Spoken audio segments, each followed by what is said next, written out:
episode 19. Hi, everybody. I'm so glad you're here. Today, I'm going to read May 7th out of the Courage to Change book. That's the date of the reading. I don't do these in any particular order. I picked the ones that meant most to me since the last time I met with you. And this is page 128, if that helps better. But today's May 7th reading says, "Why do I find it so hard to accept that alcoholism is a disease? Would I blame a diabetic or a cancer patient for their symptoms? Of course not. I know that willpower alone is not enough to defeat a disease. If alcoholics could simply stop drinking whenever they wanted, many people would have stopped long ago. It would do me no good to plead, berate, or reason with tuberculosis. I will not waste my time pleading, berating, or reasoning with alcoholism. I therefore resolve to stop blaming the alcoholic for what is beyond his or her control, including the compulsion to drink. Instead, I'll direct my efforts where they can do some good. I will commit myself to my own recovery.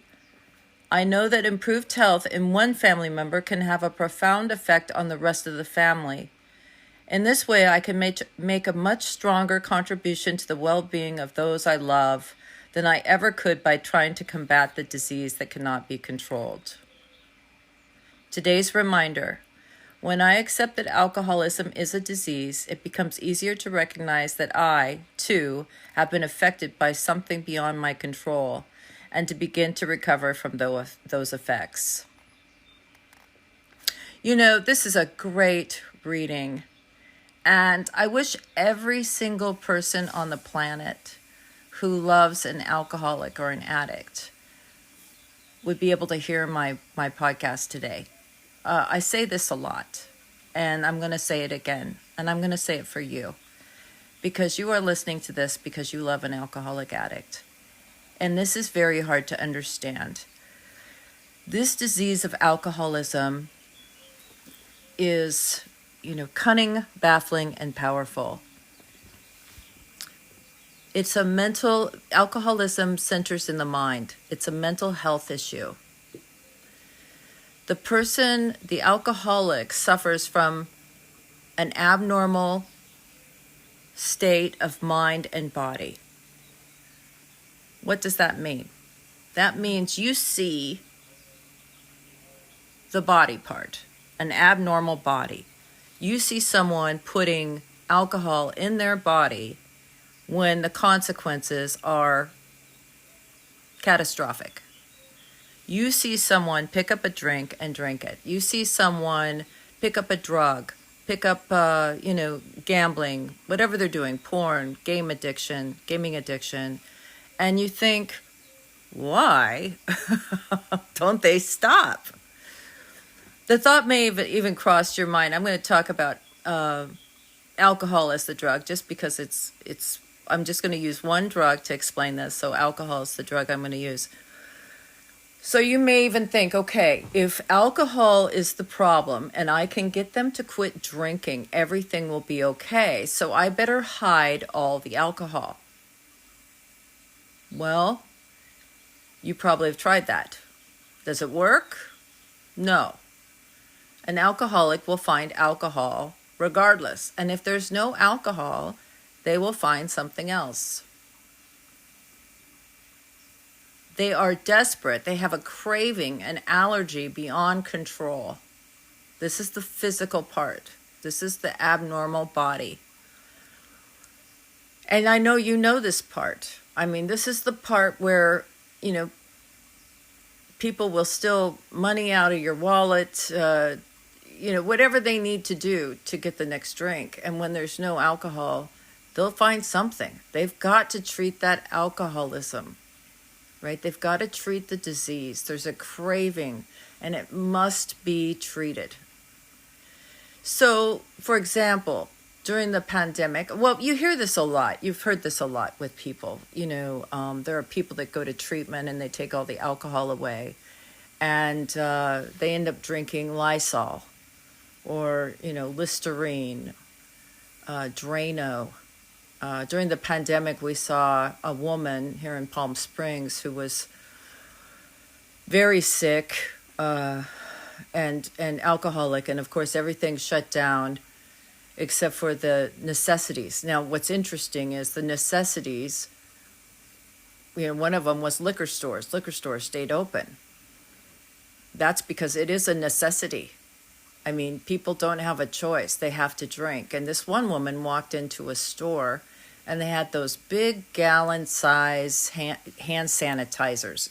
Remember in the beginning, they had those big, huge containers of hand sanitizers with a pump on the top. And this woman walked in and just unscrewed the top and started drinking it. Well, it's made up mostly of alcohol. So when this craving occurs, there's no stopping it. You all know that, okay? Now, alcoholics also suffer from an abnormal mind. This is the part that you really need to get, okay? Alcoholism, the disease of alcoholism, centers in your mind. Mental health, mental illness, okay? It centers in your mind. And it manifests in an obsession. This is what your mind is going to think about. This is what you're going to do. You have to get the next one to meet the craving, right? So a person is that's why people can't stay sober. If someone puts down a drink and they've stopped the physical part of it, right? They've stopped the intake, and maybe they even go through detox, but they haven't treated the mind, the thinking. The thinking is going to take them back to the drink. And once they take one sip, that kicks off the obsession of the mind. It's like a vicious cycle, right?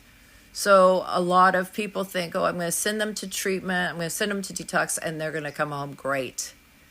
Well, the reason that doesn't work is the detox and the treatment centers separate the person from the actual drug safely.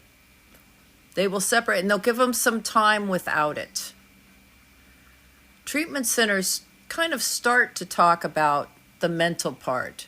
They maybe take them to an outside meeting.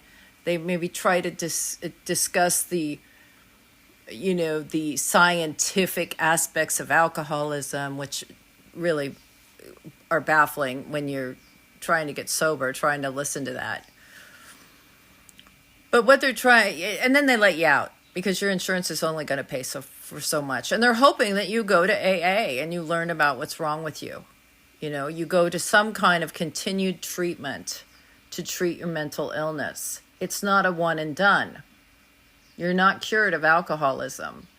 So a lot of times people get separated from their drugs and alcohol in a treatment center or detox, and their mind is still sick with alcoholism, and they walk right out the door and drink on the way home from treatment. And people think, what in the world is wrong with this person? Well, they have a mental obsession.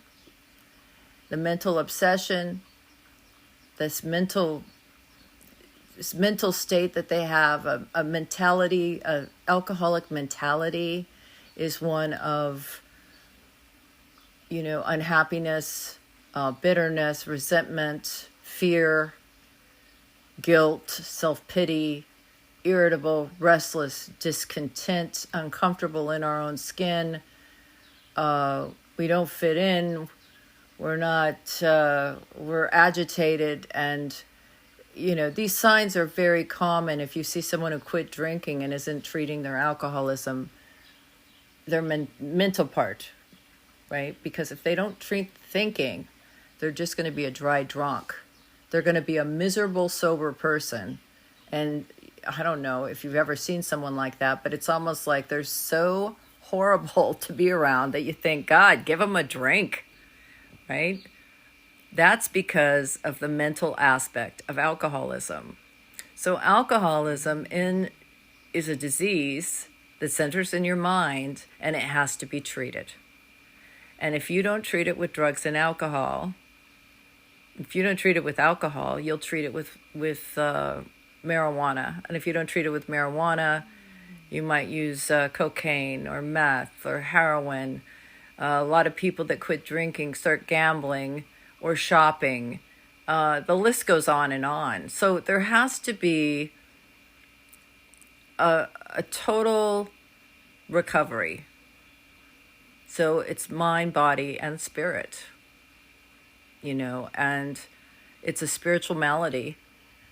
The thinking is different. Our thinking is abnormal. It's not like normal people. Our physical reaction to alcohol and drugs is not like normal people.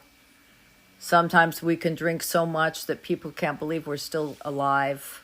I've seen blood alcohol levels so high.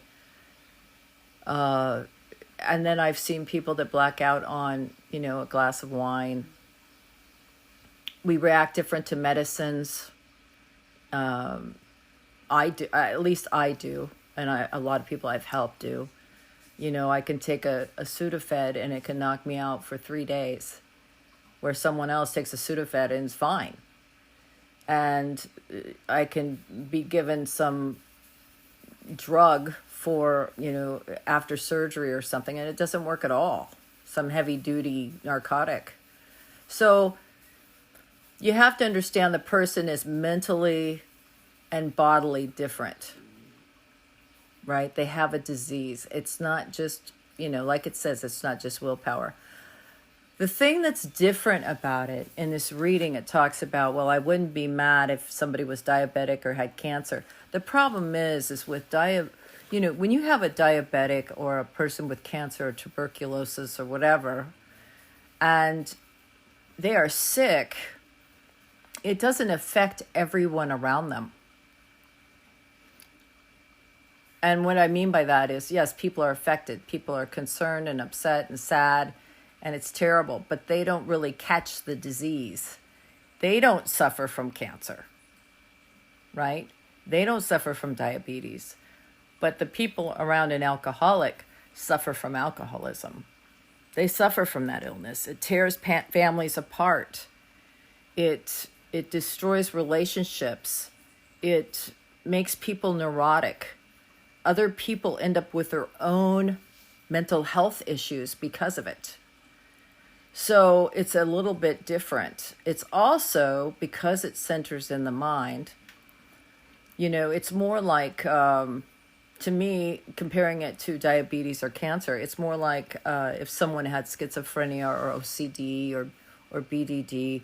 I mean, it affects everybody. It affects the way you live your life. There's a stigma around it. I mean, it's a difficult thing to deal with. But if you can understand that this is a person with an abnormal state of mind and body, you can back up a little bit. You can separate from trying to fix something that there's no way that you can fix, right? I believe the only person that can help someone suffering from alcoholism, whether they are taking drugs or alcohol or what they're doing, is a person who...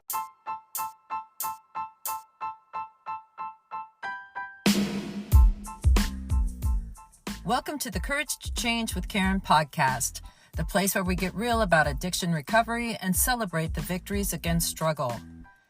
I'm Karen Gardenier, your navigator on this journey of healing, committed to uplifting families touched by addiction. Together, let's unravel the intricate dance of mind, body, and spirit with compassion, tenacity, and steadfast commitment.